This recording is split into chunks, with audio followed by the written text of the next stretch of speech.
Wanna skapitāpanuma Ase pisisa elegamua Emunagua Kipdaskinana Wea hey hey oh Wea hey hey hey hey Wea hey hey Wea hey hey Wea hey hey Kipdaskinana Wea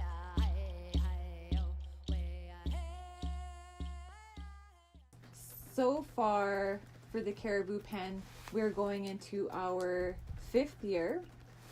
When we came up with the idea to start the Caribou pen, it came out of a necessity from a court case, but it also came out from a necessity from the people, because we knew that things had to be done to our standard. And when we developed the plan for the Caribou, we had workshops, and we involved the municipality, we involved provincial, federal government, community members from all Treaty 8 nations. And from those workshops, what was plainly, you could see as plain as day, that action needed to happen. There was too much planning occurring in regards to Caribou, too much planning as in studies documenting their numbers going down. So First Nations saw that right away, recognized, okay, enough planning, let's do something. So 3 priorities came out of the workshops, and those 3 priorities were developing a Caribou maternal pen, managing the wolf population, and working on habitat restoration. And I believe when I was flying there year 2011 or 12 with the helicopter working in the pipeline, we went straight towards Nibish River in the helicopter. We went right across the lake, and we flew out up that mountain. That's when we saw them just in a line like that. They were just, those caribou were walking at the ridge, just lots of them just following each other's. They looked beautiful. And I don't know where they were going. They were coming kind of east, but they followed the mountains. Maybe they were going to migrate. Maybe they were looking for somewhere to cross. I don't know. But before the Williston was done, they used to cross that field from the mountains, from Nibish River along way up there along those mountains. I can't name all the mountains, just that river. That's what I was told anyway by some of the people that were there. And there's some mountains over there. I believe it would be a lot of caribou over there, because we used a helicopter. We landed by the river, and then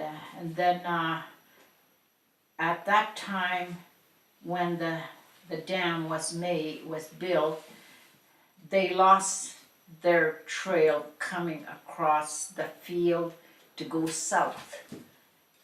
So at that time when they finished the dam, my dad and them were working still. It was not finished yet, but they were halfway done at the dam. Those caribou, some of them, quite a few times, they would see a caribou floated to the river coming this way. They float, they drown, because they don't know if they go across the lake, it would probably take them an hour, 2 hours to maybe more to cross that river, because where's their trail? They lost it. They don't know where to go, because that's their migration area, where they travel. And how many kilometers wide is that Williston Lake? How wide it is for the caribou to cross that river and try to migrate down south.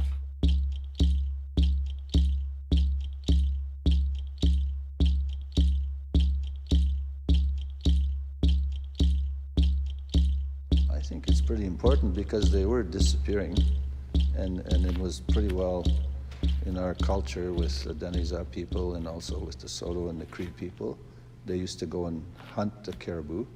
They used to harvest them. And then when they started disappearing, people stopped doing that. And I think it's pretty important because the people that stopped hunting them said, we can't hunt them anymore because they're almost all gone. So now we're bringing them back. So yeah, it's pretty important. Is it our way culturally and traditionally to ensure that the caribou survive?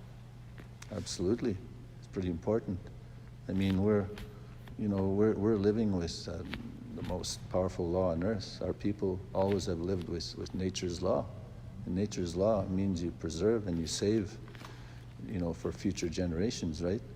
Even with hunting and trapping, it was all based on making sure that the species survives and continues.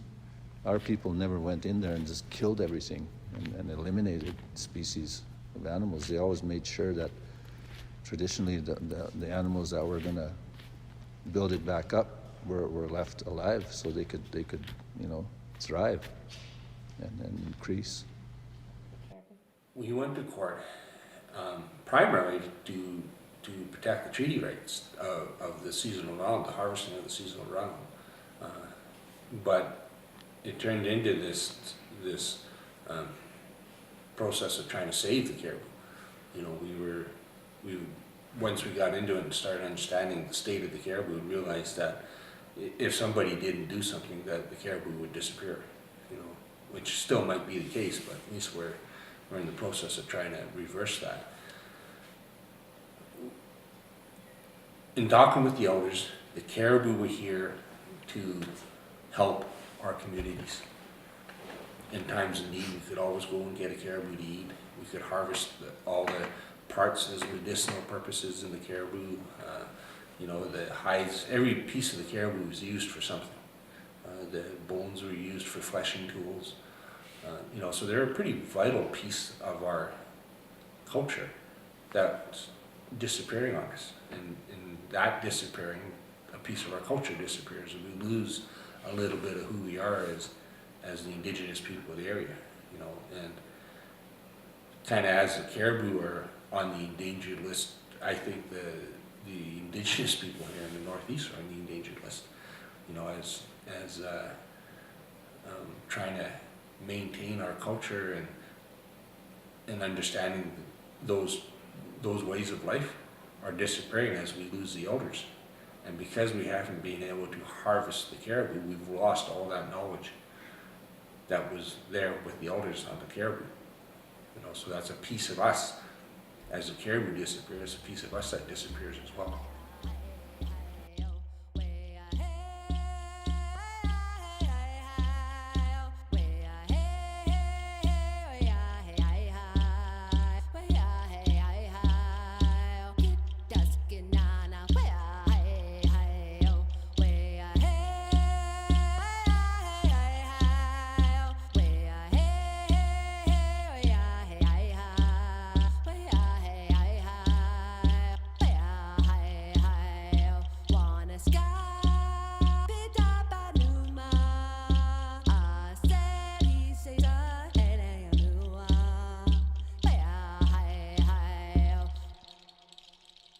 We basically had to say, okay, do we want to help this species or do we want to watch them die?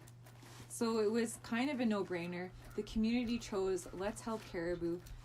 Let's do our best. Even what I believe that the reason caribou numbers have gone down is from industrial development, caribou habitat being eroded, fragmented, a lot of habitat loss. So it is a human problem that created the state we're in now for caribou. So as First Nations people, we are stewards of the land, we are caretakers of the land. We have somewhat of a responsibility to continue on the life of this species. Like I don't think any First Nations would say, no, I'd rather let that caribou die. I just think it's a moral that is within us as First Nations to support and help where we can. And this was something we could do. And so far it's been successful.